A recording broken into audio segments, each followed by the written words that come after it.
Kayo ba'y pabalik na ng Pilipinas at sa Clark International Airport ang dating ng inyong flight? Alamin ang latest travel guidelines, panoorin po ninyo ang videong ito. And for foreigners who are arriving in Clark International Airport, watch this video so that you will know the latest travel guidelines.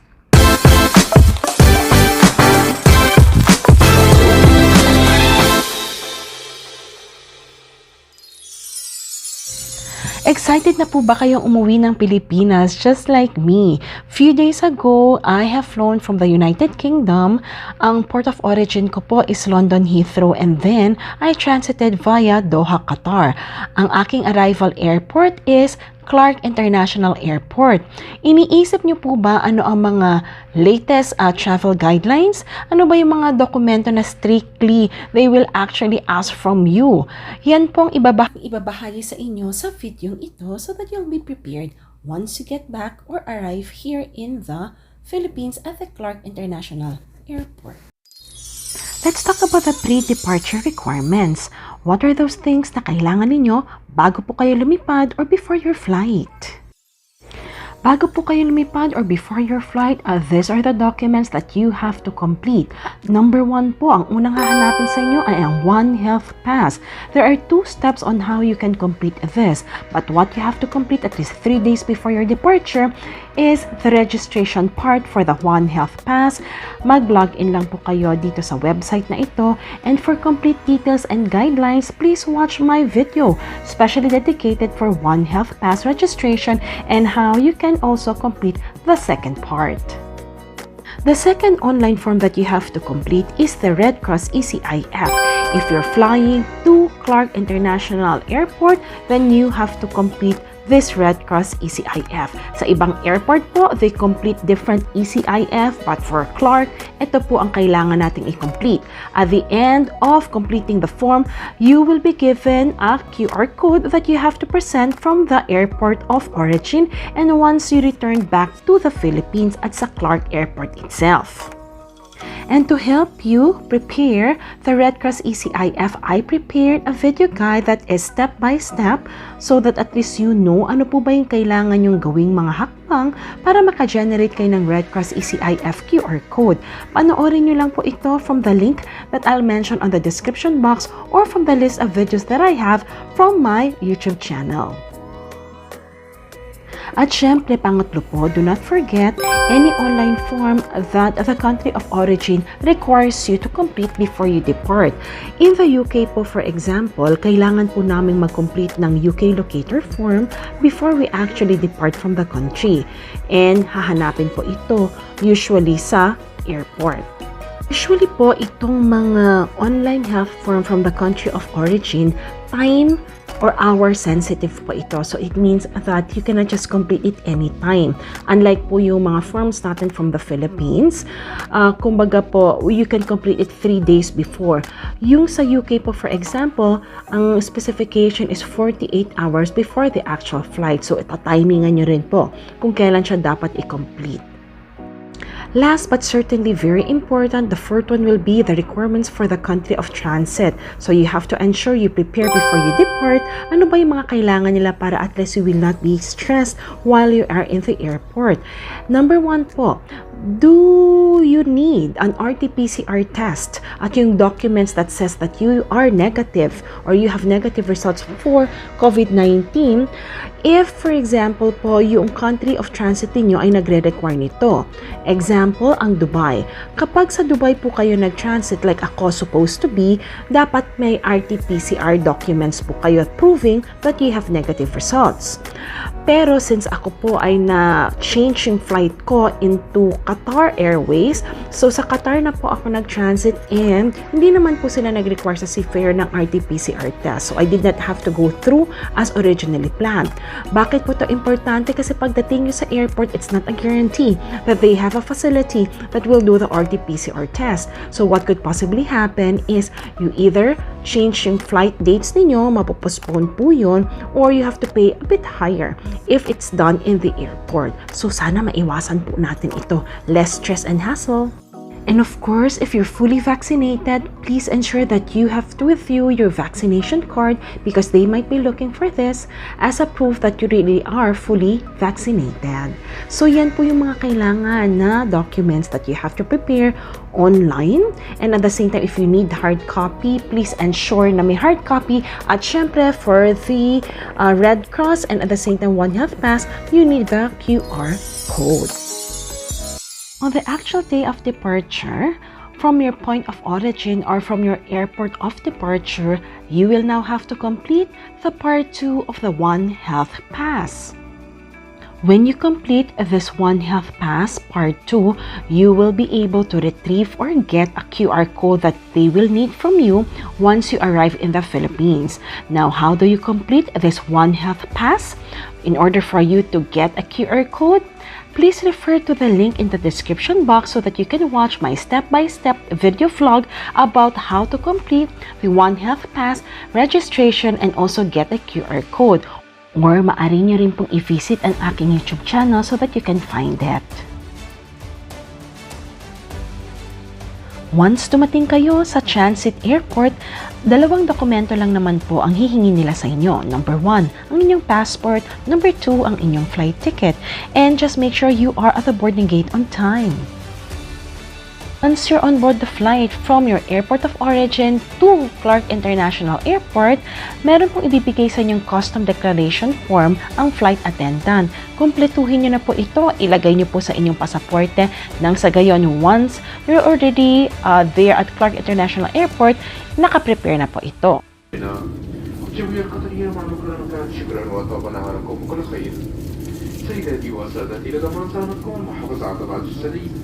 سيتم النزول من الطائرة حسب ترتيب الصفوف. إذا نرجو من حضرتكم البقاء جالسين مكانكم حتى نصل مستمعين في الصف الذي أمامكم. نذكركم بابتداء تماما الوجه وإلقاء الوجه أثناء نزول الطائرة. شكرا لكم.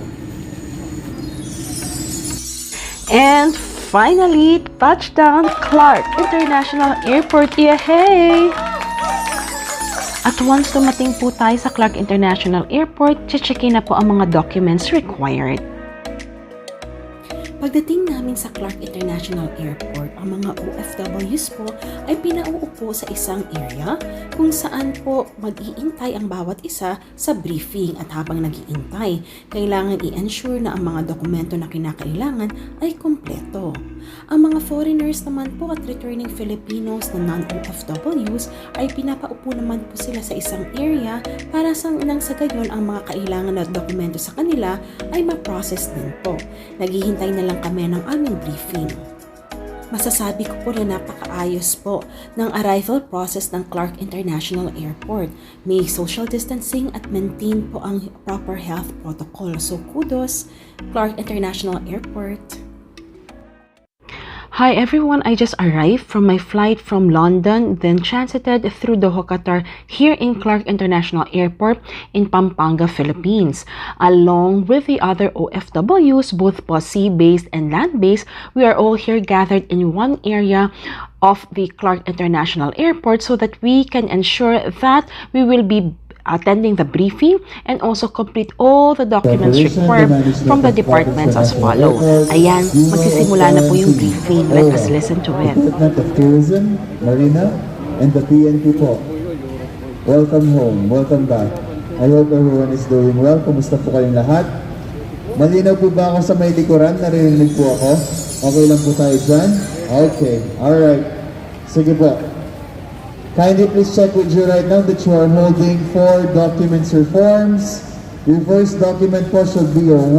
Now for all OFWs na pabalik po ng Pilipinas at kayo po ay sa Clark International Airport dadating, ito po yung 4 na dokumento na titingnan po nila at ensure nyo po na meron kayo bago pumila.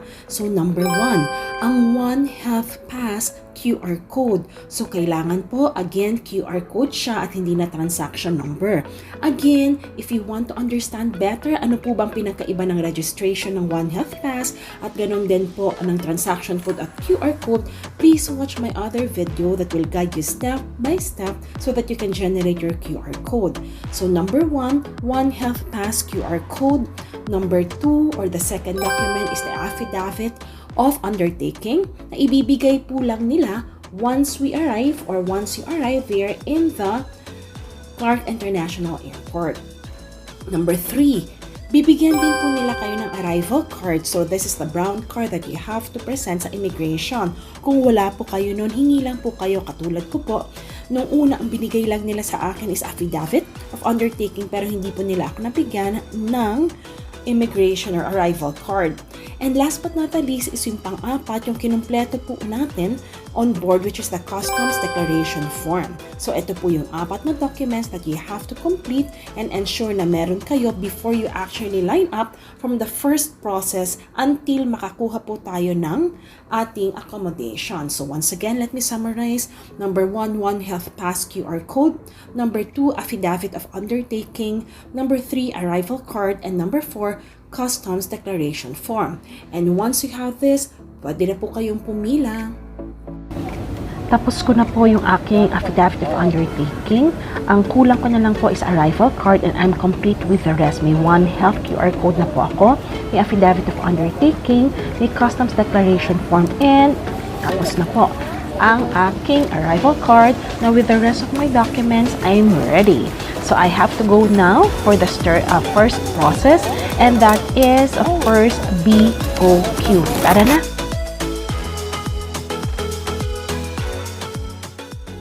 Ang unang step po para sa ating process sa Clark International Airport para makuha na po natin ang hotel quarantine assignment natin is BOQ muna po. Ang unang-unang titingnan ng BOQ from us is ang ating One Health Pass. So titingnan po nila yung QR code ninyo and i-scan po nila yan.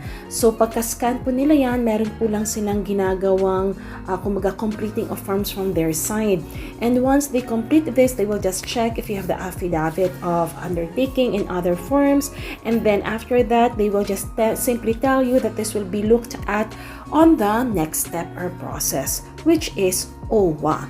Now, bago tayo pumunta po doon sa step na yon or second process, ang nangyaring challenge po sa akin during that time when they were processing me sa step 1 was hindi po successfully na-submit agad yung aking form. It took sometimes, it could be because of the internet, sabi nila sa akin, kasi medyo it was taking time. So, kailangan successfully submitted, na-confirm, na-check kayo ng BOQ bago po kayo pumunta ng OWA. Now, the second step is OWA. Yung sa akin, nung pumunta po ako sa OWA, of course, number 1 na titingnan naman po is One Health Pass. Kasama na po this time yung affidavit of undertaking. Now, tandaan po ninyo yung affidavit of undertaking, during the time po na pinaka-fill upan po to sa atin, sasabihin po nila na ilagay nyo po on the upper right hand na affidavit of undertaking kung kayo po ay seafarer, ano po yung inyong agency. So, titingnan po nila yan, and once tingnan po nila yan, then they will give you the assignment for the hotel. Ito pa po yung ibang kanilang hinihingi. Kung kayo ay land-based, ito po yung kailangan nila. At kung kayo naman po ay sea-based, ito po yung hihingi nila. Kailangan ang company namin.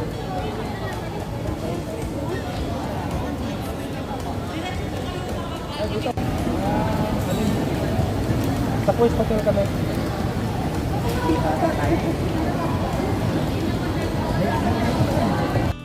Submit nyo na po ang QR code from the One Health Pass. Ganon din po lahat ng dokumento na hinihingi po nila kung kayo man po ay land-based or sea-based. As pinakita po natin a while ago, ibibigay na po nila ang inyong quarantine hotel assignment. Sa akin po, I was also given the quarantine hotel assignment. Ganon din po, hindi lang yung pangalan, kundi pati yung mga rules and regulations na kailangang i-take into consideration. At sasabihin po nila, i-keep natin yung affidavit of undertaking at may isang dokumento pa po silang ibibigay, yung tinatawag nating CIF version 9, na sasabihin po nila na kailangan nating i-complete kapag po tayo ay nasa quarantine hotel at ibibigay sa araw ng swab test. At ang pang-apat po, sasabihin po nila at i-check nila kung nasa atin po ba ang ating Red Cross ECIF. Kasi po yung Red Cross ECIF, titingnan din po yon on the day of your swab test. Again po, kung kayo ay galing sa green countries, 5th day po ang inyong swab test. And then makakalabas kayo on the 8th day. Pero katulad ko po, although fully vaccinated ako, hindi po ako galing sa green country, galing po ako sa red country. So, sa 7th day po ang aking RT-PCR test at maaring makalabas na po on the 10th day. Naman po sa ating mga foreigners and non-OFWs, meron po kayong sariling counter na dedicated sa inyo, and that is for Department of Tourism. So meron po dito upon arrival after nyo sa BOQ, and then later before going out, meron din po kayo. Foreigners at mga non-OFWs na kailangan po magpa-swab test, either meron na po kayong provider which is Red Cross, or kaya po andito din ang pad lab. FW, we only have 2 major steps. So number 1, BOQ. Second will be OWA. Now, after this, step number 3, we go to the immigration. Bawal po ang camera at video sa immigration, so wala po akong nakuhang footage. But then again, after the immigration, madali lang naman po. Basta kompleto ang inyong dokumento. And then they will ask you to go now for your luggage. So, ito po, dinatnan ko sa aking luggage. So, yay! I already found my luggage. Naka-arrange na po siya, neatly arranged. And all I have to do is just get my trolley. And then, yes, I could actually go to my hotel. Ayan, maraming salamat kay Mano. Thank you so much po, Kuya. Thank you so much po. Kasi ito mga. Thank you so much, sir.